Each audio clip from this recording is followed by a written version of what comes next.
It's love.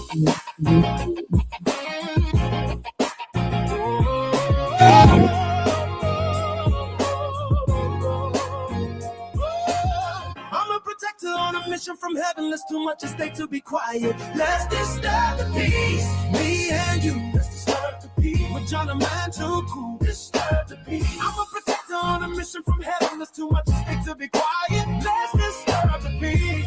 Me and you. Disturb the peace. With John Amachukwu. Disturb the peace.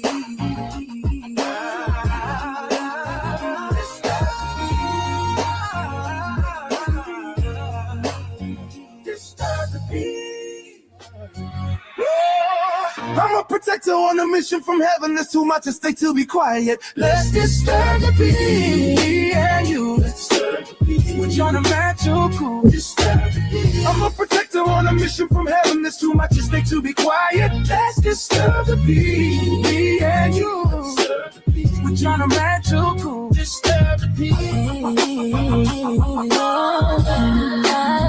Let's disturb the peace.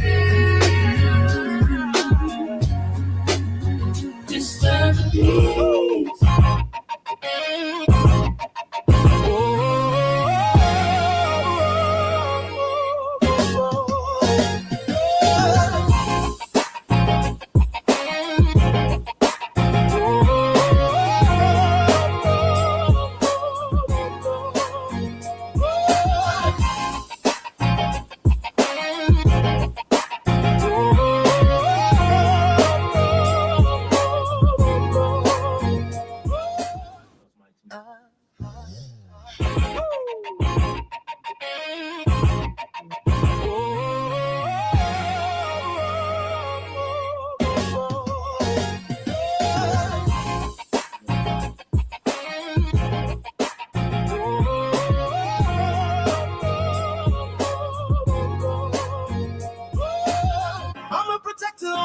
From heaven, there's too much at stake to be quiet. Let's disturb the peace. Me and you. Let's disturb the peace. With John Amachukwu. Disturb the peace. I'm a protector on a mission from heaven. There's too much at stake to be quiet. Let's disturb the peace. Me and you. Disturb the peace. With John Amachukwu. Disturb the peace.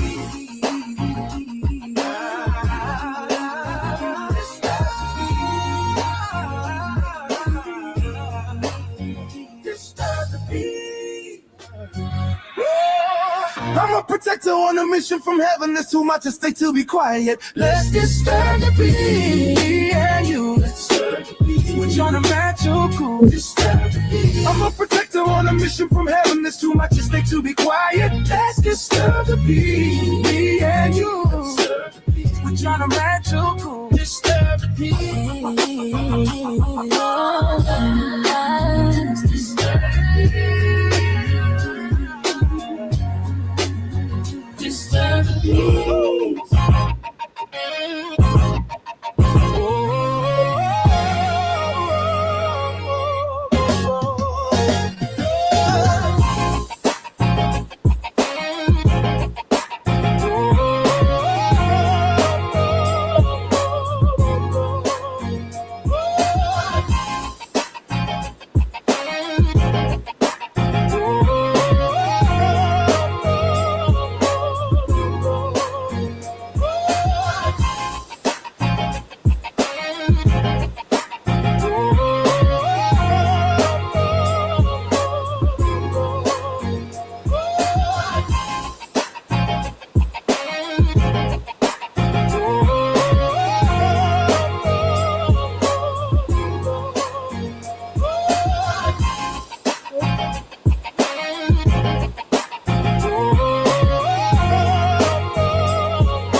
Hello, everybody.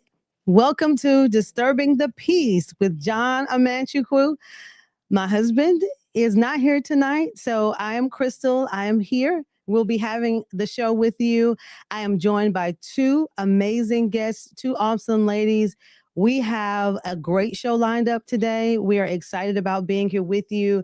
So we thank you so much for being here. Listen, we want you to like and share this live, share it with a friend, share it with somebody who you know would want to be a part of the conversation.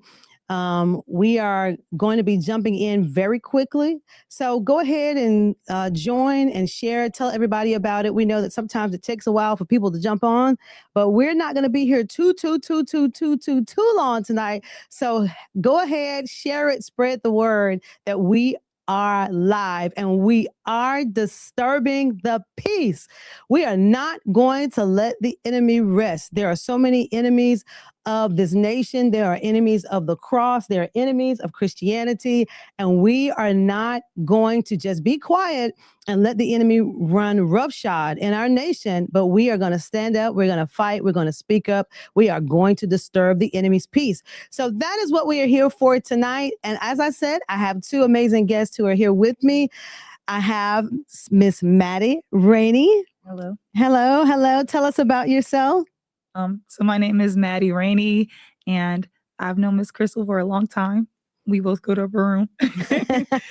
And I'm a mother of three, and I'm also active in Turning Point USA. I'm the chair of the Moms Coalition in Wake County. So it's just a little bit. Awesome. Awesome. You're doing awesome work.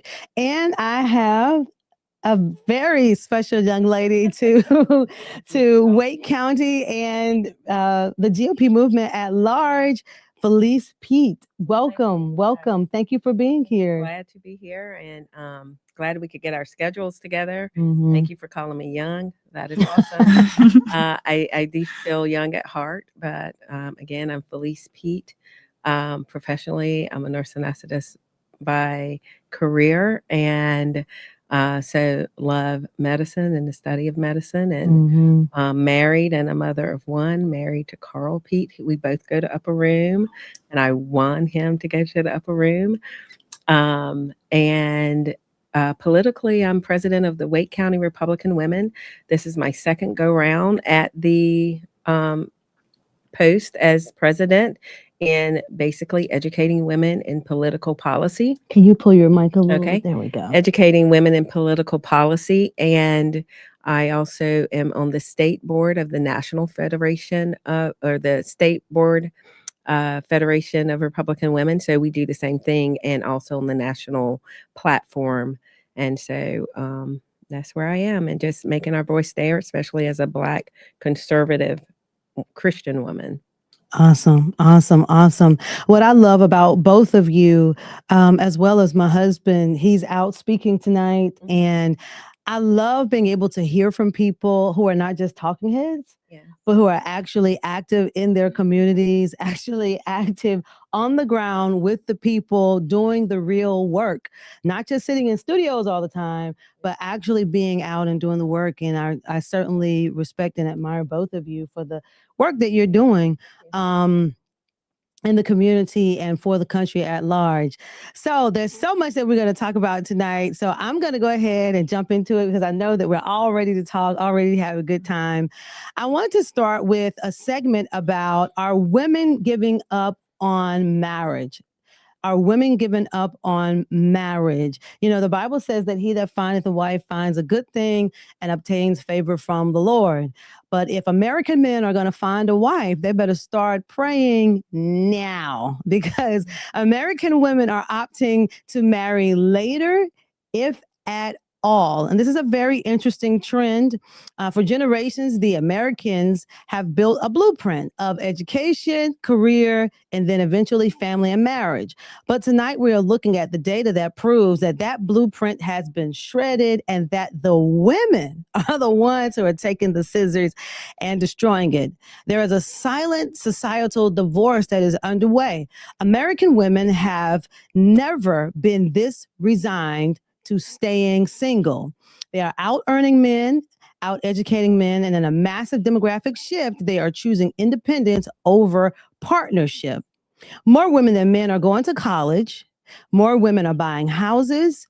And if you look at the surveys, the message is clear. They would rather be alone than be with a man who holds them back. I mean, that's just an earful and a mouthful all by itself. Today, they are saying we'd rather be alone than a man who holds us back. So the Pew Research doesn't lie, and it says that only 34% of single women are looking for romance. While meanwhile, on TikTok, the new generation is proudly declaring themselves as boy sober, choosing self-improvement and careers and friendship over the headache of dating. Teen relationships are even plummeting, and sex, oh my God, is on a decline. So I would really love to hear from the both of you, because as I was reading these statistics, I'll be honest with you, I was shocked. As far as I know, girls have always been the one who, women were always excited about getting married. We were the ones that always had the dream of, if nothing else, just getting a white dress, walking down the aisle, having the big day. But now when we're seeing that a 2022 Pew survey found that single adults only showed, of single adults, only 34% of single women were looking for romance. 34% of single women are looking for romance compared to 54% of single men. Okay. And that's down from 38% and 61% in 2019. So I would love to hear your thoughts from both of you. I want to start with you, Maddie. Okay. You're a little bit younger, and so maybe you're a little bit closer to the situation. Are you seeing that this is the case? And where is this coming from? Like, is it just new women's liberation? Are we witnessing a catastrophic failure of American men? I would give a little bit of I would blame both sides, because I think that with the men, I think the reason that women are saying that they rather just sleep around, it's because the expectation of men, a lot of men are only looking for a woman to sleep with, even though we do have a lot of men that are doing the right thing and they're looking for a wife. So because those women, they want someone, to lean on, or they want companionship, they'll settle for the sex, and they'll pretend they'll be loud and proud about it when really deep down inside they want someone that'll, stay with them. So that's interesting. That's interesting. What do you think, Felice? Well, having married later in life, I married at 35, and being a Gen Xer and in college, my generation was sold the bill of goods of feminism, right? So we are the generation that started with educating and marrying later. I'm the generation of Murphy Brown. You're probably too young for that, but Murphy Brown was single, successful, and then had a baby by herself. For the first time, we saw that on our TVs, and I remember it being a big deal. But I have thought about it very a lot, that I think that the hijacking of the church, the hijacking of communities by feminism, by liberalism, has been very purposeful. Again, I look at it through a God view, and then through a political view of strength of nations. If you have a nation where the people have nothing to work for, nothing to fight for, then that nation will be very easy to topple. Wow. And so therefore, I think, and I may be going way too deep in what I'm thinking, is that all of this has been very purposeful. The women, particularly what they call the awfuls, affluent, white, liberal females, right? The awfuls, I've never heard that. have hijacked the civil rights, right? Civil rights community, where Black men were married. They sought Black women. Our families were very important. Fast forward after the 60s into the 70s of liberation, where we see for the first time, especially in Black homes and white homes too, that the family was broken to get any type of government aid, to where whatever the reasons are, either for why you have these hopes of selling this fairy tale marriage with no problems. And as soon as problems arrive, there's no biblical backing to say, hey, marriage is work, because why? Again, the awfuls, the money, the parties have now influenced the church. They've infiltrated the church where you can't talk about these things, where you can't talk about women being married. I remember when I first got saved and became a born again Christian, I went to my home church and I spoke about Walter Williams' book. And Walter Williams was a Black radio personality. He was an economist and philosopher, and he's passed now, but he was a Black conservative along with Thomas Sowell. And they said to stay out of poverty, right? Get married, have your children, finish college, and not really college, but high school in America, get married, and then have your children. You're less likely to be in poverty, you're less likely to struggle, you're less likely to do all of that. All of that got washed away because then came in the you can't judge me. Don't judge. So I think this has all been orchestrated. I think it's been very purposeful. I think it is very sad. But however, I do have hope because there is a silver lining in that the Zoomer generation is what they're calling us, right? The early 20s now. Those in the conservative women population are getting married. So there is some hope, and they're are focusing on children again. I don't want to monopolize that, but I do think this has been a very purposeful, attended thing to bring about this. Oh yeah, I don't disagree with you. I learned several years ago, like there's a reason why you don't see women on television anymore cooking or cleaning. Yes. You know, a lot of times you'll see the husband. You're more likely to see a husband cleaning or cooking, but you don't necessarily see the father knows best traditional father motherly roles on television, and that's because it's been censored. You know, so there is some intentionality. And I think that for a lot of people, we form our expectations of what marriage is going to be like based on what we saw in our parents, what we saw in our grandparents, and certainly in what we see in television. Right. And so I think that has certainly skewed our perspective. But as you said, there is a light at the end of the tunnel because there is a movement afoot, even among conservative women, which gives light to the reality that it has to be purposeful. There are people who have a totally different point of view and are seeing marriage in a totally different way. Let's hear what Raleigh Gaines has to say about this in this video clip. Watch. Liberal women, age 18 to 35, are childless, and you compare that with about 40% of women who are conservative. The Wall Street Journal, in this article, it reported that a growing number of young conservative women are choosing to prioritize family early on, getting married, having children in their 20s, instead of following kind of the more common career first, kids later, girl boss path. There's a Telegraph headline that we have in here that says, "Why midlife divorce is good for you." Are you sensing a shift among young people, but I think more specifically among young women, to get married young and have children? There's 100% a shift. Here's the shift.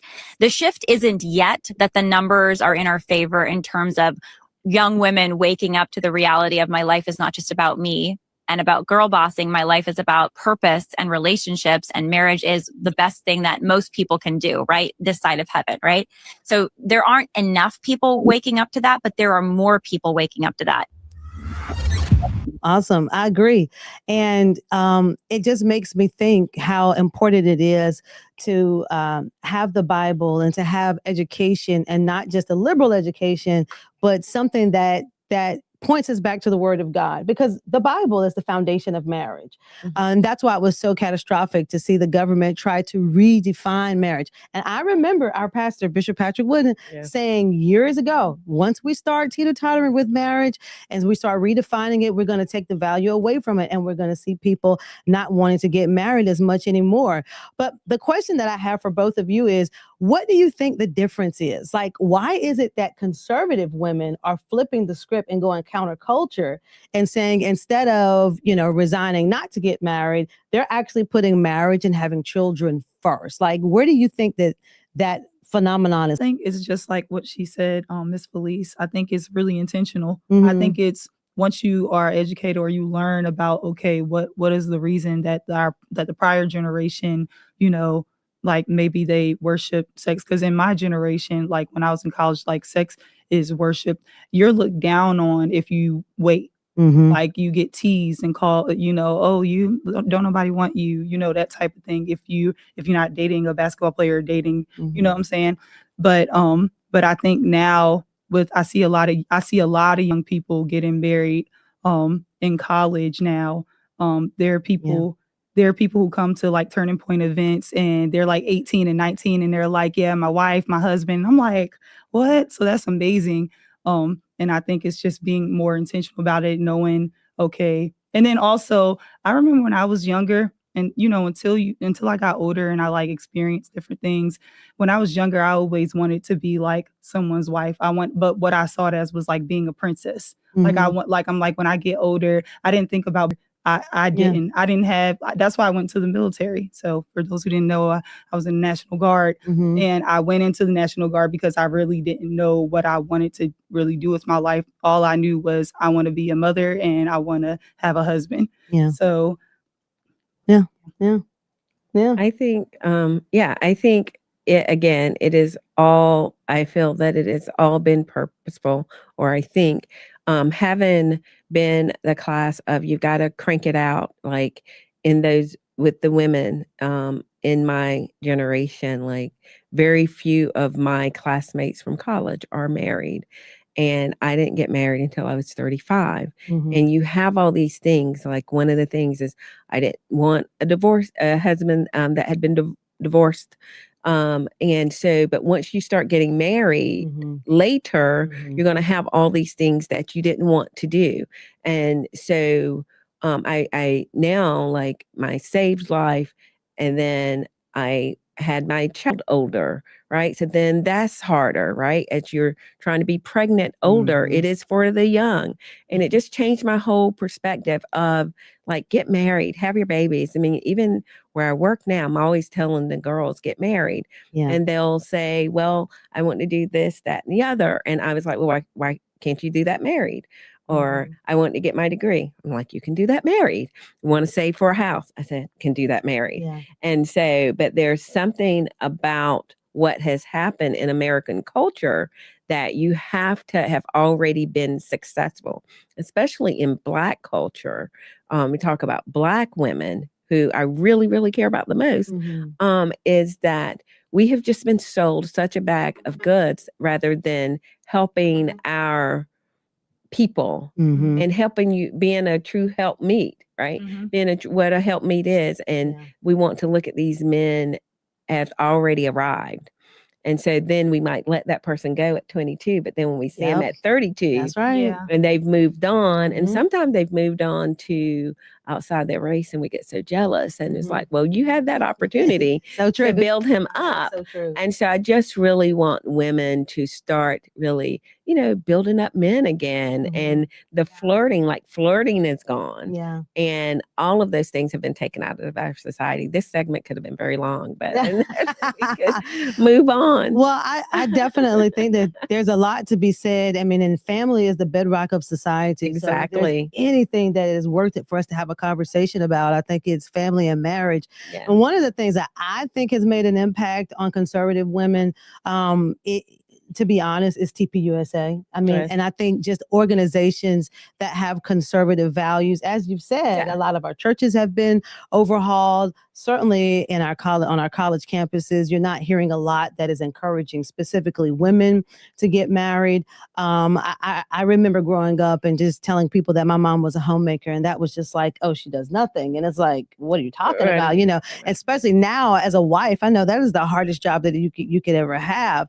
But I think that organizations like TPUSA that go on, there are so many videos out there where Charlie Kirk is telling people, get married, start a family, have children. This is what you need to do. Sure. And I think they're one of few, of course, but I know that that organization has such a loud voice to encourage conservative Christian values. I shouldn't say conservative first. I should say Christian values. Yes. To young people, to the next generation. And speaking of that, speaking of marriage, I was thrilled today to see Erika Kirk break the silence, and she's come out of, I know what it is to be a wife to a very powerful, man who was out in the forefront. And us wives, we can sit in the background and be quiet and be sweet and say nothing, and sometimes that's a part of the job, just to kind of, let him do his thing. But sometimes the mama bear comes out. Right. And I think that the mama bear and Erika Kirk came out today. Look at this video and let's come back and talk about this. Watch. Whatever. But when you go after my family, my Turning Point USA family, my Charlie Kirk Show family, when you go after the people that I love, and you're making hundreds and thousands of dollars every single episode, going after the people that I love because somehow they're in on this, no. I have to say it. I've never seen you like this. No, this is righteous anger because this is not okay. It's not healthy. This is a mind virus. Yes, I believe in our judicial system. I do. We have a hell of a team working on this. Excuse my French. But this is not okay. So you want to put these people back in the box where they've been creeping from? I don't care what box you're in. But just know that your words are very powerful and we are human. My team are not machines and they're not robots. They are human. We have more death threats on our team and our side than I have ever seen. I have kidnapping threats. You name it, we have it. And my poor team is exhausted. And every time they bring this back up, what are we supposed to do? Relive that trauma all over again? They watched my husband get murdered. I have no idea how I would have reacted if I was there that day. And thank the good Lord that I did not have to see that happen. But my team, they are rocked to the core. So why every single day do they have to be dragged through the mud, analyzed, hyper-analyzed? They sit in a corner. That's good. I mean, she said it. Like, she came out and she said it. What were your thoughts when you saw that? When you saw her just break the silence like that? I was like, go, Erika. Yes, please. Yeah. Please say something. Because it's a shame that people can't just mourn. Like, if it were the other way around, then people would want you to be understanding. They would say, oh, you're too hard. And it's messed up. I don't think, no matter whether you're a Democrat or Republican, no matter what side you're on, if you lose someone, if someone loses someone, you should have respect, give them some time to mourn. Don't assume like some of the conspiracies. Well, most of the conspiracies that have come out, they have like no backing. Mm-hmm. And it's just like, you're just spewing them and then you're making money off of it at the same time. So I agree with her. Yeah. I think that I was shocked. I agree with Harris Faulkner. I've never seen her with her demeanor quite like that. And I understand, and I'm sure you understand, that people are asking questions. In this situation, as with most situations where there seems to be a hit or assassination or something like that, there are details that don't quite sit right with you. There are pieces of the puzzle that you don't understand. But how do you feel? Do you feel that she's justified to at least be outraged? I think and to respond we are. At this point? Yeah, I think I am. I liked Charlie Kirk. I really followed him really from the beginning because I've been in the party and, CPAC and all this stuff for a long time. And so I know like most of the players, right? I was glad to see this from her. I was kind of tired of seeing her out and about and just, grieving publicly, possibly. I mean, like, just go somewhere and grieve and mourn and let somebody else handle the TPUSA stuff. I'm not sure if she felt like she had presence like but I felt my personal thing is like, I don't want to see it.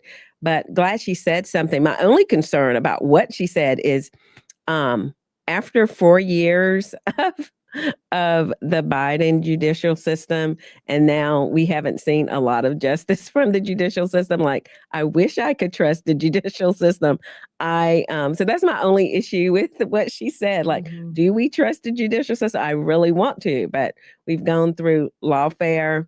We've gone through, people being arrested who were praying at pregnancy centers. We've seen that. So do we trust the judicial system? That's my only issue with what she said. And I hope, we can have more investigation and we can see all these things through. And I'm glad that she finally, if she's talking to Candace, I guess that's who she's talking to. I don't know who she's talking to. But whoever the naysayers are, the naysayers, let a naysayer know, as they say on ESPN.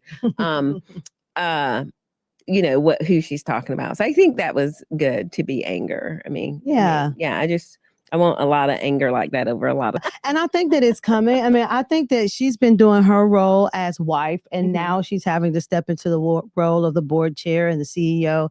And so she's having to address a lot of these things. And I cannot imagine losing my husband in the way that she did, and then having to wrap your mind around seeing it all the time. It's televised, it's online, it could be played in front of the world. He's leading this huge organization. And on top of all that, there's somebody or several people who are throwing around all kinds of conspiracy theories.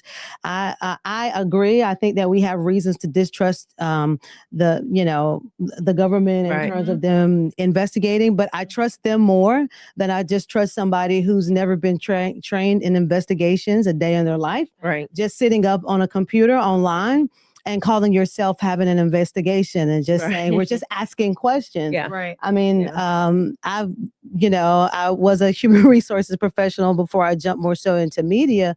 And I've done investigations on behalf of state government. I've done investigations on behalf of private organizations. I've been in investigations. And I think that it's safe to say that if you're investigating, you at least have to talk to the people that you're investigating. Yeah. If I'm asking questions at some point, if I'm investigating you, I have to ask you the question so that you can answer. I can't say that I'm just asking questions and just throw it out into the air, into the atmosphere, and nobody's answering my questions, because how is that not just gossip? Right. And so, I think that's the part for me that is just really, really tricky. And we know that sometimes after things have been online and said in open space so much, you really can't do anything with it. You have jury tampering. We even saw a little bit of that with the Diddy trial. When you have jury tampering and you've been playing over information so much, how do you know what to trust? You have a tip line. How are you verifying the information that you have? And I think that it would actually be better for her and for the people who are watching if you knew how to ask the questions directly to the people that you're asking the question. Because a lot of times what you find in investigations is that a lot of times that you take for granted and that you think you understand, when you when you pose the question, there's an answer. Right. Like a lot of times there's a perfectly reasonable explanation for whatever phenomenon you may be seeing, but you have to actually position yourself to ask the question. And I feel that if you're not an investigator and if you're not working on behalf of an authorized institution, I don't think that there's anything wrong with someone not answering you. Right.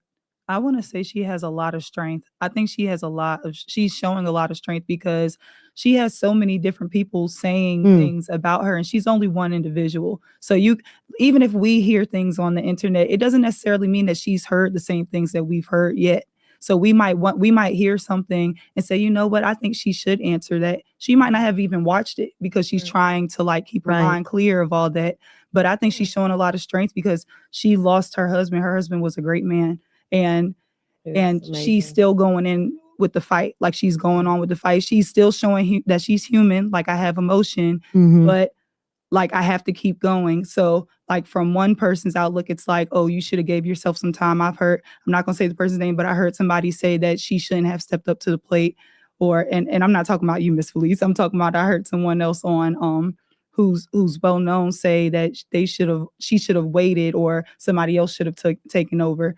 and that she's not in a good place, in a good state of mind to do what she's doing. But I think she's in a very, I mean, she lived with the man. Yeah. Like, and when I look at you, even when I look at you, Miss Crystal, I look at you as like, you know, you're just like your husband. Like when you speak, you sound like him. You know, but in, you know, Yeah, feminine. yeah. Not, yeah. Yeah, I get it. I mean, I think that I get exactly what you're saying. And hey, maybe it would have been better for her to wait and let someone else speak up. Maybe it wouldn't have. I think this is one of those things where you just never know what you would do unless you were in those shoes. But her husband chose her organization. That part is clear. And I personally think she's doing a great job. And I was glad to see her jumping in the ring and fight. I love that. Yeah. And next, we're going to talk about another woman who likes to jump in the ring and fight. We're going to talk about Jasmine Crockett. Jasmine Crockett is a fighter. That much is for sure. So tonight we're talking about a political maneuver that is sending shockwaves through the Democratic establishment. Congresswoman Jasmine Crockett is reportedly laying the groundwork for a run for U.S. Senate. So now for those who've been paying attention to Washington, you know that Crockett isn't just a name on the ballot. She's fiery. She's relentless. She's a viral star of the far left. She is one who weaponizes sound bites. She dominates the committee hearings and has become the absolute darling of the online progressive movement.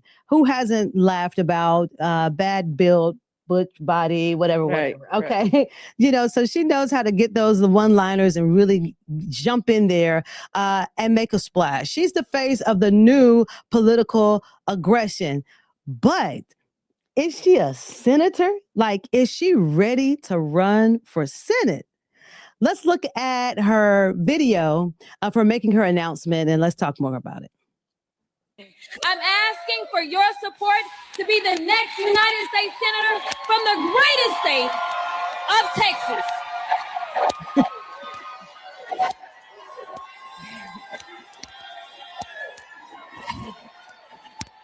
I'm running because I don't ever lose focus of the people and what we deserve. We deserve a government that is by the people and of the people, not one that's bought and paid for, not politicians who are self-serving and line their own pockets. Most of you know that I am a civil rights and criminal defense attorney, that I made a living arguing cases before juries and fighting for Texas who were harmed to receive justice. I have won cases and convinced juries in the deepest, reddest parts of this state.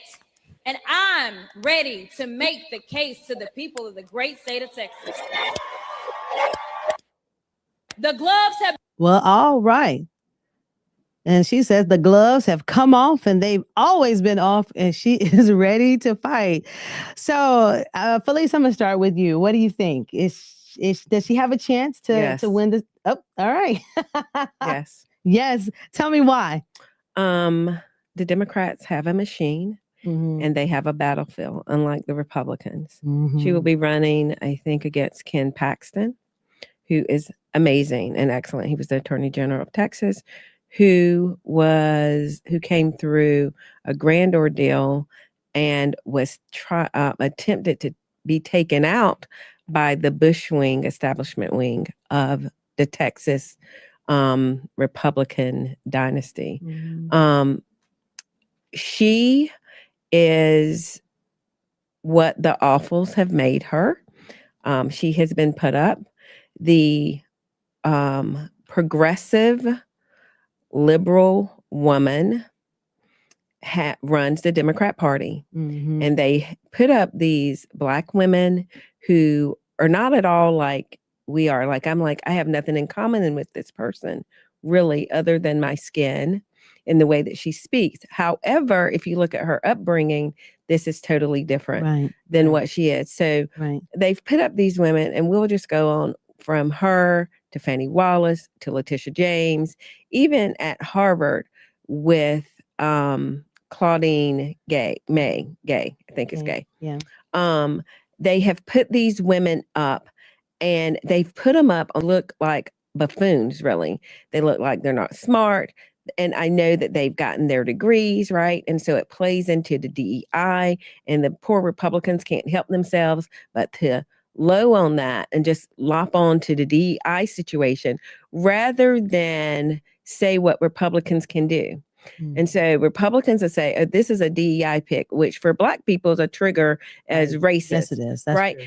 And so this is a very planned, I mean, like, let me tell you, the Democrat Party, I love how cunning, I love their swag, I love how they're smash mouth, in your face, come beat us. Like, we all see, yes, it is crooked, it is cheating, it is lying, but come stop us, right? It's the thing. And the only one, which is why I am a Trump fan, not necessarily all of the GOP. I am a Republican, little r, not the capital R, elephants and top hats. I am a little r, like a noun, Republican.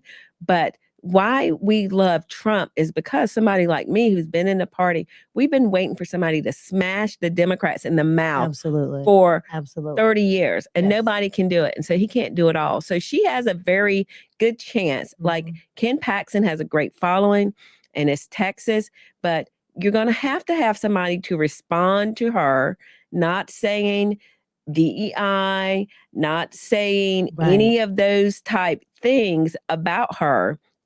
And they have the money. We do not have the agencies, the leagues, the organizations that they have to funnel money through their organization. So for instance, in a political, like, to get money, like Planned Parenthood, right, which is an organization, will give Jasmine Crockett a ton of money. That's not even political. You don't have to go have fundraisers. You don't have raises. The teachers union will give her a ton of money. Don't have to go raise it. So before she even spends any of her political money, they're already going to be raining so much money on Ken Paxton's head. And I think he will edge it out, but it may be close. But they've put her up there because she can win, and they've ready to load the seats, right? What do we have in Republicans? Republicans are resigning, all of these things. Like, so everything is, I look at it and I don't, I don't even like what she stands for. I feel like as a Black woman who's accomplished things and love to command the English language and not be so, we're like, all it is entertainment. And it's offensive to me that this is what the head of the DNC, usually feminized men and or these liberal progressive women, put up, because that's what they think we want. Right. And it's so offensive. It's so offensive, but it will get out the low propensity voter, which is what you need to get out. Yeah, I mean, that's a lot of people. Unfortunately, that it'll get them out, because they're going to be enraged. Race will drive so many people out. And she's saying, she's saying the right thing. Their policies and her policies that Democrats do haven't helped any people, especially not Black people, not in her district, working class people. They just want somebody to do something. And so that is going to be a challenge for the Republicans. What do you think? I agree. I think she has a lot of fire behind her. One thing that I saw that was like an example of what we might see in Texas, we don't know yet, was that, the Republican Party, we were out doing phone banking. We were out going door knocking and everything. And everybody was so motivated, especially after Charlie Kirk's death. Everybody was so motivated, yeah, we're going to vote. We're going to do this. We're going to do that. Then when it was time to vote, they came out in great numbers. The Democrats actually showed out. So only as far as Wake County, I know, out of 22 people, only one person won. And that was in Zebulon, the commissioner of Zebulon. He was the only Republican that won in Wake County, during the municipal elections. So it was that's kind of a trend that I've seen before. I think even when Donald Trump became the president, I think it was woo, we got the president. But it's what people don't realize is we have other elections coming up. He's going to be the president, but only for 4 years. And we need somebody else to rise up that's going to and and me, I used to be independent, but now I became a Republican. Good for you. But I don't think it matters whether you're Republican or independent. I think what matters is the policies that you're pushing, your mission. And so we need more people that are like-minded, that are saved, and really, really Christian, to like come up and become leaders and run in these offices. Because I think there were no Republicans like that ran. So it's like, if we don't have the people running, then it's like they basically already won.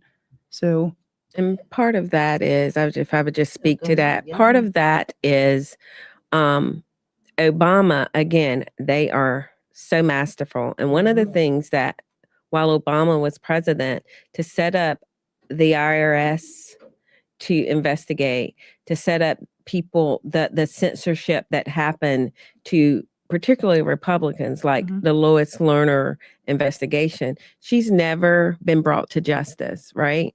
So she's never been brought to justice. All those Republicans during that time leading up into the 2012 election, right? That stumped people. That stopped people. The doxing that the Democrats do, the protesting that the leftists do. Who wants to be bothered? And that set up what we see now. And that was way back in 2011 when you started seeing, for the first time, you started seeing people get doxxed. You started seeing people getting investigated by the IRS. Started people getting censored it was one-sided. It was one-sided. Every now and then they would sprinkle in and see, oh, look at this Democrat. But that was purposeful. So now people who are worth their salt, people who are good statesmen, people who are good leaders in their community, Christian preachers, all that stand on the right things, cannot afford sometimes to lose their livelihood. People don't want them to run because they got family involved. They might have Ray might have some felonies, right? So that keeps people down. Or maybe there's a tax issue one time when you might have gone bankrupt, and that happens with companies. But because of that, spouses don't want them to run. And that was so instrumental. And they knew what they were doing. And so that's why it is extremely hard, especially to see someone give up and run as a Republican. We're seeing it even now as we're like, well, why doesn't Justice Department do anymore? Why don't they have people working to help Trump do some of these things? Because in DC, in these federal courts, people are losing they were getting debarred. They won't be able to get jobs if they've worked for Trump. So all of that was set up. So that until we can get a handle on that, the censorship, and stop it. And again, Democrats are going to do it until you stop it. Yeah, they're going to do it. And they have the infrastructure to do it because so much of the establishment media is left-leaning. Even if you have skeletons in your closet, when you're a Democrat and you have the covering of a liberal media, there's so much that doesn't come to the light of day. I don't believe for one second that the media didn't just cover Tim Walz and this whole Minnesota scandal. We're finding out that people have been talking about this, that the whistleblowers have been blowing the whistles. The information has been there all this time, but he could get away with it. We're just finding out about it. It's really hitting the light of day in September. And so I think that definitely helps people be covered. But I like what you both were saying, but what you said earlier, just about knowing how to fight her. They're going to have to be very strategic. And I agree, just coming at her as a DEI hire, that's not going to work, mainly because it doesn't fit her. This is a person who is very well educated. I think that she's acting like a DEI hire. She's not one, but I think she's cosplaying one. She's very smart. She's gone to private school. If there's anybody who's educated and deserves to be where she is, she definitely does. But I think that we play to her favor to call her those kinds of names, because I think that's her, for lack of a better word, sister girl act that connects her to a lot of her audience. So I think that they need to be very careful in how they approach her. I think they need to keep the message on not how she says things, but what she says. I saw her in an interview, I think, with Jamal Bryant saying, I don't care what you think about abortion. I don't care what you think about trans. Well, these are things that I care about. I'm a Black woman too, but I care about those things. Those are very key issues for me. And I think that they're key issues for a lot of people. But I think that if they play the regular hand that we usually play, I think that we're going to see her go straight to the top. And speaking of preachers and making sure we have Christians who are running for office, we also learned that now her pastor, Dr. Frederick Haynes III, the senior pastor at Friendship West Baptist Church, he has filed for the 30th congressional seat. So the seat that she's vacating, he's running to fill it. He says, for more than 30 years, I have walked alongside the people of this district, serving, organizing, and fighting for a more just and equitable future. Today, our district and our nation faces challenges that demand bold, courageous leadership. I am running for Congress to ensure that the people of District 30 have a representative who is committed, present, and prepared to fight for their interest every single day. Let's look at this video just to see a little bit about Dr. Frederick Haynes and what kind of person we're dealing with here. So we have a white supremacist house now where the Klan is basically unleashed and have declared war on diversity, equity, and inclusion. And let's be real, it's not just DEI. Let's substitute DEI for Black. There's a war on Blackness that is happening in this country because there is a determination with Project 2025 to take us back to pre-1955. Yeah, they want segregation. They want Jim and Jane Crow. This is Jim and Jane Crow 2.0. And my sisters and brothers, we have experienced, here it is, the earthquake. But it's not just the earthquake, it's the tsunami. It's the waves that we are continuing to deal with. And in light of that, my sisters and brothers, I said on this first Sunday in Black History Month that we are going to have the blackest Black History Month in the history of Black history. Yeah. All right. So like I said, they're certainly pro Black. They want to be DEI. And did you hear what he said? DEI equals Black. Yeah. Now, I don't remember the date of that video, but we have learned what the results are in. DEI did not equal Black. DEI and the DEI jobs and the DEI hires, for the most part, they were not for Black people. It wasn't something that benefited Black people at all. In fact, more of the jobs went to white women than to Black women. So just looking at him and the kind of things that he has to say, what do you think? Is this someone who is ready to represent America in Congress? Is this what we want to see for a congressman? He's a preacher. Yes. I thought, why isn't he preaching the Bible? That's my first question. But then that's an insult. Like it's really bad. DEI, like to only be hired because of DEI is an insult. I went to Walmart one time and there were a whole bunch of people cornered, and I was looking for a new shower head and I couldn't find it. So I went to this group of Walmart workers. They were all wearing vests to ask them for help. None of them could speak English. Like they all were just in a huddle talking to each other during work, and nobody could speak English. She tried to work the phone with me and she still didn't understand what I was trying to say. So she took me all the way to the manager, and the manager was a Black lady. She's a tall Black lady. I remember her, and she said, "Oh my gosh," she said, "this is so frustrating." She said, "But we have to hire them." So she told me this. She said, "We have to hire them because we're not allowed to discriminate." And I'm just like, okay, well, what are they supposed to be doing here? Because they're just over there huddled talking. So I'm assuming if they couldn't speak English, these were not Black people that were hired in these jobs. They weren't Black. They were brown people, but they weren't Black. Right. Yeah, and it was a whole lot of them. And I'm just like, I'm sure there are some Black people who don't have jobs right now who could be doing this and could have answered my question and not have to get the manager of Walmart. Well, what is today's date? Okay. Today is the December the 10th. So let me ask you this, and I know you got something to say, but I just want to ask you this really quick. So we have what? 13, 11, 21 more days Yes. of 2025. Yes. Is it safe to say that the whole Project 2025, they're taking us back to slavery? Like, is it safe to say that none of that happened?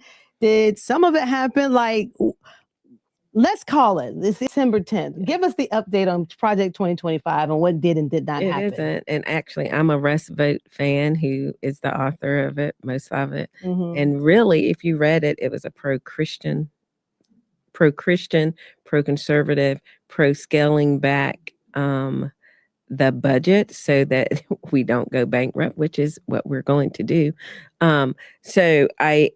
It is not that, but the Democrats are just good because their platform, they have all of the outlets to Mhm.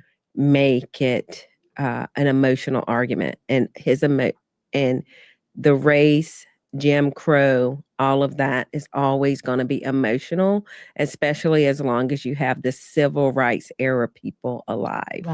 Right. And I even, because of the seed is so deep, I don't even know once the civil rights era people, if they pass away and their offspring who have lived in an integrated society, will say, like, I see people, many people who are in interracial marriages, right? Who married, they're not having like bricks thrown at them. They're not having, they're not being spit upon and all of this stuff.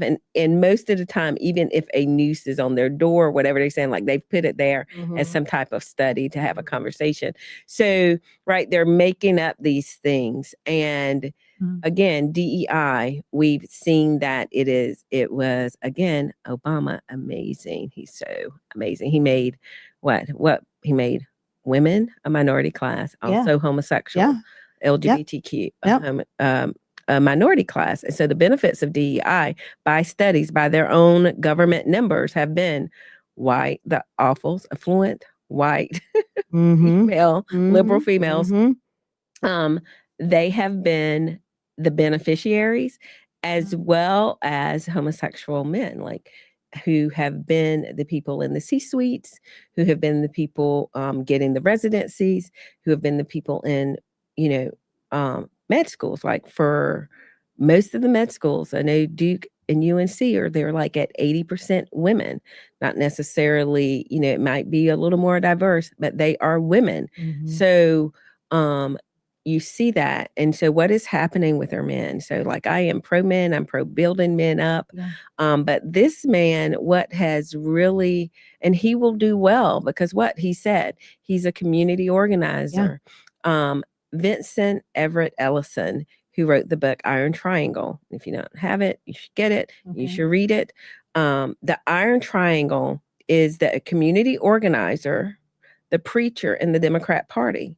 Wherever the community organizer is, and if it's a preacher, the community ain't doing well, right? So the community organizer does well, and the preacher would do well because their job is to make sure that their congregation and that community gets to the polls, right? And vote for these people. And they get their little money, they get their trip to the White House, they get their trip, whatever the Democrat, slap on the hand, they get it, and they get the money most of all. But the communities, and we've seen it time and time again, whether it was John Lewis's community, where when I was in Atlanta, I would tell people, I got in an argument with this white man who told me that, John Lewis is just so great. He was so great. And I was like, well, what have he done for Black people? How was that his area prospered any? You can't talk about getting married.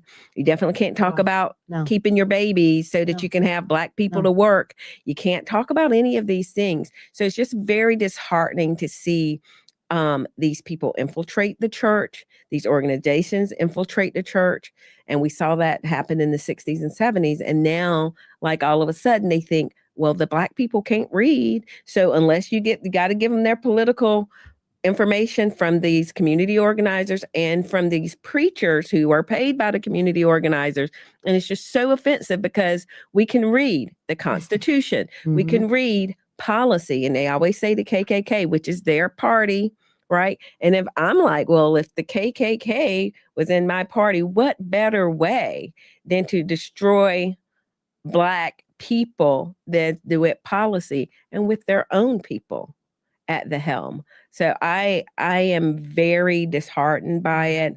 I wish that especially Black conservatives, Black churches become more conservative, that we really go with the Bible and stand flat-footed on it and not vote for these Democrats. Like, for me, even it's better for you not to vote than to vote these. And for the people who think, and there are a lot of people who think that it is separate, then you have voted to kill babies. If you voted for, District 2, Deborah Ross in Raleigh, right? You know, and I have a friend who says she's a born again Christian and she works for her, and she's like, but I separate that. I don't go to those things. But you're telling people to vote for her, and her policies are detrimental to Black people. Even the energy policies, like a lot of these things, the green energy policies, all of these really have hurt our community. I did want to say one thing about my comment earlier, because this is being recorded, and I want to clear the air. When I made the comment about, isn't that a preacher? My comment wasn't to say that a preacher can't talk about politics. I think that you could talk about, I think you could talk about both. My thing was that, he's a preacher, and everything he's saying, he's not backing it up with any Bible. And usually, when you, especially when you are a preacher, you should be able to back up, your stances with the word of God. So he said nothing about Jesus. Yeah, he said, there was no Bible in that. It was it was just like activism. That's it. And I know that we only caught a short clip of what he was saying, but I think that's a fair point. A lot of times there's not a lot of word. It's more political. And you really can't be but so deeply grounded in the word of God if you're going to run for political office with the Democratic Party. I mean, it's just a fact. And I think that that's the hard part. And that's why it's going to be hard for more Black conservative churches to have their pastors running for office. I mean, because, at least you could have Black conservatives, even if they ran for a Democrat, position, they could still represent some Christian values. But, we go to a church where our, people complain about our pastor all the time. And, it's like, we don't want to hear about politics. And I'm like, oh, wow, how nice. How nice to be a pastor and, be able to run for political office. My pastor made some comments about Kamala Harris and got a visit from the IRS. Thank you, Obama. But a Black liberal pastor can talk about politics all day long. They can talk about it in the pulpit on Sunday morning. They won't get a visit from the IRS. People are not going to complain and say, hey, we're sick and tired of hearing about this, but because those hate mail, not going to get hate mail, not going to get, because it's acceptable and it's okay. And I think that was the part that really stood out for me, that, wow, he gets to be a preacher and do these kinds of things and not suffer any blowback from it. So DEI is something that he mentioned. And we already know, again, that DEI is not necessarily something that benefited Black people. It sound good. It rang in our ears to hear something that sounded like it was going to help us. I think what John says about it is that it was in whiteface. It was like, it was a black face. And the more you wiped off the makeup, what you saw underneath was a movement that was there to help white people more so, and specifically the white LGBTQIA community. And women, white women. Oh, yeah. And white women. Let's not ever leave them out. All right. Let's not leave them out. But there's another community of people who were able to hide behind DEI. Yes. And it is the Somalians in Minnesota. How nice to be able to escape investigations of fraud by claiming, oh no, this goes against our civil rights. This is a violation of DEI, which is literally what they were able to do. Right. The investigation started years ago. And imagine, this is Minnesota, the same Minnesota where we got our brother George Floyd.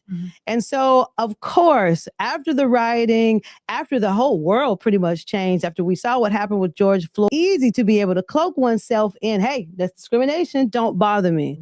But now we've gotten to the point where the lid has been blown off.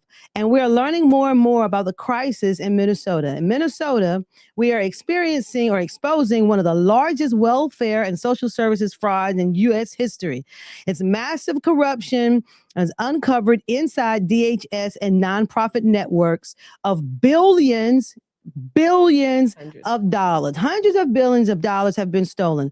Somali-run organizations are implicated in international money transfers, some reportedly tied to Al-Shabaab, which is a terrorist organization, financing channels. And Governor Tim Walz ignored warnings, silenced whistleblowers, and allowed fraud to explode. And I agree with a lot of people. I don't think that this is incompetence. I think this is corruption. I think that this is absolutely intentional corruption. What we've seen so far is over $250 million siphoned through feeding the children fraud. Fake meal sites, fake children, money diverted through shell companies and wired to Somalia. The DHS housing fraud, over $100 million. Child care Medicaid fraud, tens of millions of dollars. Care billings of children who have never gone to school.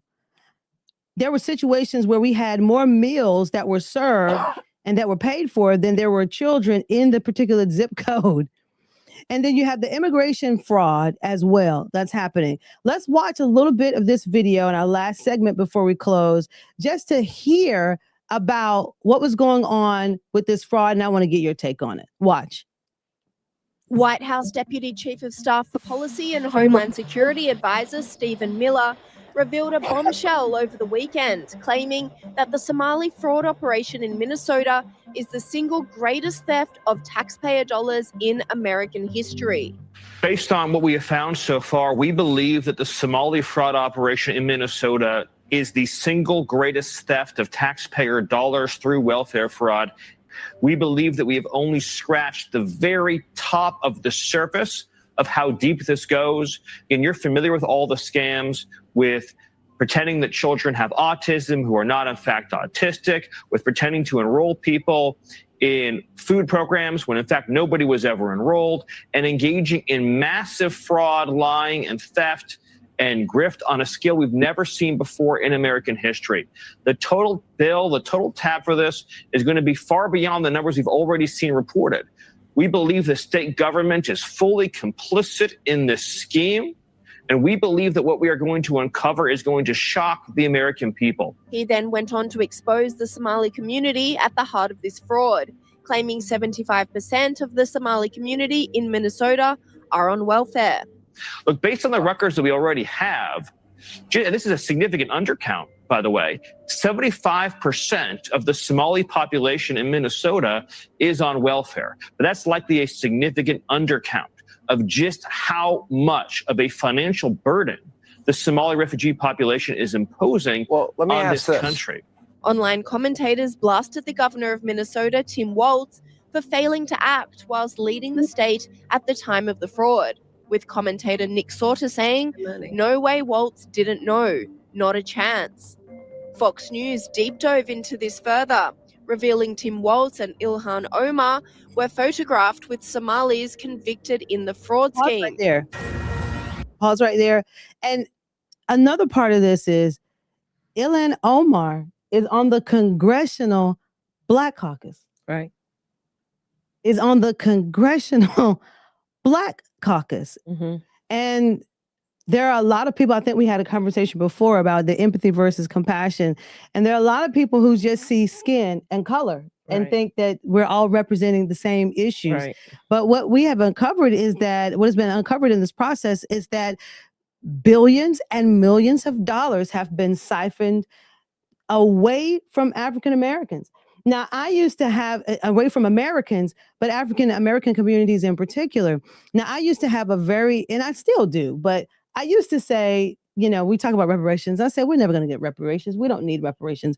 But when you see the hundreds of millions of dollars that are spent, I started to realize we probably could have gotten reparations. Could have got something. Could have gotten something, because God knows if we're able to do this, who knows what could have been done. Or just Americans get a piece of the pie. I mean, so this is a wheelhouse of mine. Is I am a no foreign aid type of girl.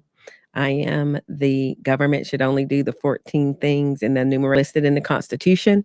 And so we have gone well beyond that scope. Somali isn't the only one. No.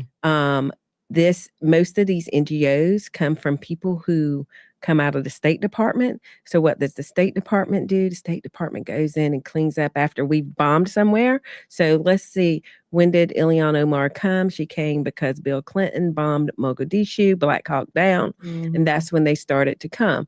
And they started to come to where? Minnesota, the coldest, whitest place ever. So what would happen? What would happen there? Again, empathy, right? We would take them, these Christian NGOs will be built to feed them. Well, the NGOs get about $2,000 per refugee that they resettle. That's Catholic refugee. That's Catholic Charities is the worst. Catholic Charities is the worst. Wow. Lutheran Charities, you have some more Protestant, but Catholic and Lutheran Charities. Then you have some Jewish charities. But then you have these religious charity organizations to take in refugees, house and resettle anywhere from $1,000 to $2,000 per refugee. So very profitable for them. So usually the person who gets the grants from the NGOs, who is the CEO of these NGOs, come out of the State Department. If we were to follow the money, if we were to dig a little deeper, all these things that these NGOs and the rebuilding contracts and all these grants, like I would like to pick the scabs on a lot of states, on a lot of NGOs, NAID, right? USAID. Yep. All of these things. And this goes hands in hand with our illegal immigration conflict. It is all orchestrated, well planned. This is not truly an invasion. It is a well planned, orchestrated event by the NGOs, just like in Somalia. You'll see the same thing in Texas. They're in Texas, and for the Somalis, because 75% of them are on some type of aid, it became too much for Minnesota. They started to go to Maine, right? Because Maine has a very small population, and they had very good welfare. So you see somewhere around 2014, you see this moving to Maine. And so Maine also has a very high Somali population. And actually, they've had a couple of laws because there's some Sharia stuff going on in Maine. So all of this, we can look at that and just the cost of illegal immigration. And really, to me, the cost of immigration without assimilation into America. Right. It's too much. It's absolutely too much. Any thoughts about that before we go on to our last point for the evening? Just that I think it is somewhat of an invasion, only because even though the governments are working with them, I think they might have, as a people, as a community, they might have their own agenda, because you see in other countries where the groups of people like Hamas, they overthrew their government. So maybe at some point they might have acted like they worked with them, or until they got desensitized and then overthrew them. And the way they're coming, they're not, no, we don't need paperwork. You're going to get out, or we're going to kill you out. So that's what I'm thinking. And that's the big concern, is not just that the Somali communities are here, but they're here. They're not assimilating. There's no loyalty, or it seems as if they're taking funds away from the American people, and there's nothing that we're getting in return. We're not getting anything. That's so many communities and so many of these corporations. I mean, we can even go back to a lot of our corporations not being American owned, which happened again under the Clintons in 1995. It's been detrimental to the American worker, to the American people, and again, to Black people, blue collar Black people who have suffered the most. Absolutely. Well, with that being said, We only have a few minutes left, and I want to get. We're in a series here, and we're asking this question. We're posing it to as many African Americans as we can, and we want to hear. Certainly, want to get your take on it. The question is, why do African Americans vote? We know the numbers now are about 90%. African Americans vote Democrat about 90% of the time. So we want to hear from both of you. Share with me your reasons and what you think we can do to correct that. Or does it need to be corrected? Are we perfectly happy voting 90% Democrat? You can go first, Beck. I want to say it's a lack of knowledge. Like, I think some people think that we're doing something good or we're helping, and it's actually turning against us, and we don't take it serious enough. Like, for instance, like like I've talked to some young people, and it sounds easy, if you're having sex outside of marriage and you get pregnant, just to go and have an abortion, but you're not looking at the grand scheme of things. Like, we're already, black on black crime, we're already taking each other out there. I mean, aside from the fact I'm pro-life anyway, anytime the Lord puts a life inside of you, you're blessed, and the child is a heritage, so you should keep your baby and have them. But I think we've devalued life within our community, and we've devalued the things that actually used to make us great. Like you were saying in the past, like we used to get married more. We used to, own more businesses and do better things. But now it's looked at, they have like what they call them YNs now. They look at someone who's like getting a job, and doing things the right way, going to college, getting educated. Well, that could be good or bad depending on the college you go to and what they're teaching, what you're learning. But, going and just doing the right thing, they look at it and they laugh at it and call you lame. And so I think, we need to do better in that area. Especially with the policies that are there, if you just read them and ask yourself, is this good? Is this something that will benefit me? Or is this something that will benefit my community? Most of the answers is going to be no. Yeah. But most people don't, most Black people, we don't go and read and become knowledgeable about those policies. We just look at somebody like Jasmine Crocker. Her hair is done, her lashes is done, she looked pretty and clean, and she's just saying, yeah, a whole bunch of word salad, and you're not actually hearing, like, is she actually saying anything? Like, is she telling us what she's going to actually do and how she's going to implement it? No. Fair enough. Well said. What about you? What do you think? I do think it's all very purposeful. Again, it's so much to say. I despise the Democrat Party with a white heat of 1,000 suns, because of what it has done to Black people, because of the way Black people has seen it as a helper, and yet we have declined. Some have been helped, and I think they're okay with the ones who are connected, and they like the ones. They like to feminize our men. That person is going to always get a look from the Democrat Party. Oh, yeah. That person who, just again, like the Jasmine Crockett, she is going to get a look from and support of the Democrat Party. Like the party that is always saying that they are going to help Black people have also put the Black people in the detrimental communities that they're in, fatherless homes, lower on the pay scale, right? And so and I do blame Republicans because they haven't fought back. Right. They haven't told enough of their history. The Democrat Party has, so entrapped the Black community in that, because coming out of civil rights, when not one Democrat voted for the Civil Rights Voting Act, not under Eisenhower and not in 64. However, though, because what did they do? They controlled the education system. And again, Martin Luther King and the civil rights movement was not about my Black child being beside a white child. Yeah. We could be educated quite okay. We were about equal access, but again, infiltrated by white liberal women, white organizations, infiltrated the church to say what? To break down the barrier of our strong Black men, men as the patriarch, our church, right? Take us from our God.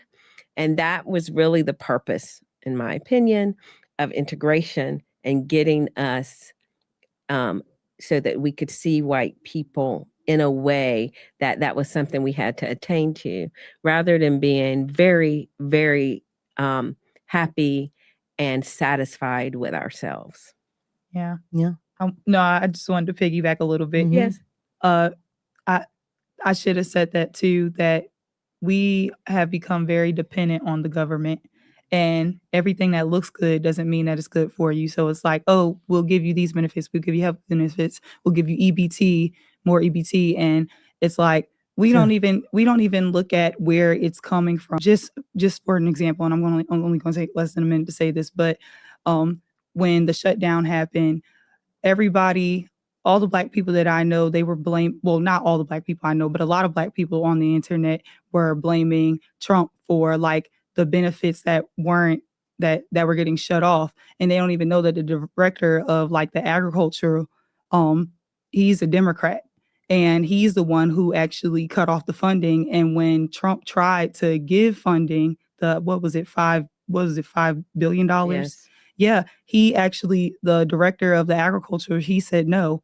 He was just like, he claimed that it needed to be used for like emergencies. So he didn't even care to help the people, but allowed, Trump to take that fault. And then there were Black people talking about, oh, they're going to rob stores. And it's just like, so you're going to go to jail? Like you're going to ruin your life or try to hurt somebody else's business for the sake of not having something handed to you. Like, so yeah, that's a big issue. All very purposeful. Yeah. All very purposeful in the behavior. And we can even talk about the government jobs, right? Like expanding government, getting jobs, making up these jobs, making up grants, all of the made up jobs at the benefit of getting the hook into people. Mm-hmm. And so that's what it's for. And that's why it has been done to Black people. We are a solid vote for the Democrat. Mm-hmm. So, We are a solid vote. and they don't care what they do to us because we are a solid vote. Yeah, we are a solid vote. And I think that they are building other communities of solid voters. And I think that's what's behind some of this illegal immigration. Yes. And again, we had a video prepped. We don't have time to look at it today, but we understand that Americans are for legal immigration. What we're not for is illegal immigration. And back when President Obama was running for office in 2009, it's so interesting just hearing what he had to say then and what the message that you hear now. He was saying, hey, if you're here illegally, you got to get in line. He said, you got to speak English, and you're not going to get all of those things. You're not going to get in front of somebody in Mexico City who's applying and doing it the right way. And it's like, what happened to all of that? It's like all of a sudden it changed. And Clinton was saying, Hillary Clinton was saying the same kinds of things. But, we move the goalposts. We have our new goals. We pick our new people, build our new voting blocks, and we're off to the races. Beneficial to them. And I'm no immigration, none. Everybody need to go. Everybody. Okay, right. That's it. Sorry. Well, that is my own personal, not Crystal. Yeah. Thank you all so much for being here. Thank you all for hanging with us tonight. We have had an awesome conversation. I hope that you have gotten something good out of it. Next week, John will be back in the seat and leading the show. So make sure you join us next week.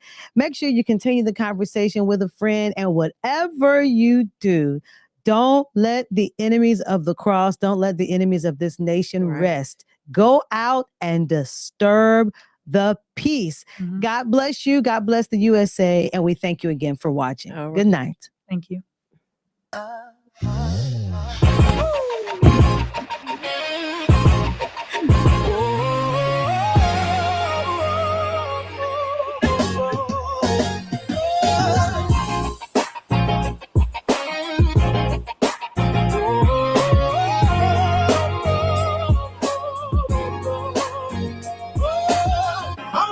On a mission from heaven, let's too much at stake to be quiet. Let's disturb the peace. Me and you, let's disturb the peace. John Amachukwu. Disturb the peace. I'm a protector on a mission from heaven. There's too much at stake to be quiet. Let's disturb the peace. Me and you. Disturb the peace. With John Amachukwu. Disturb the peace.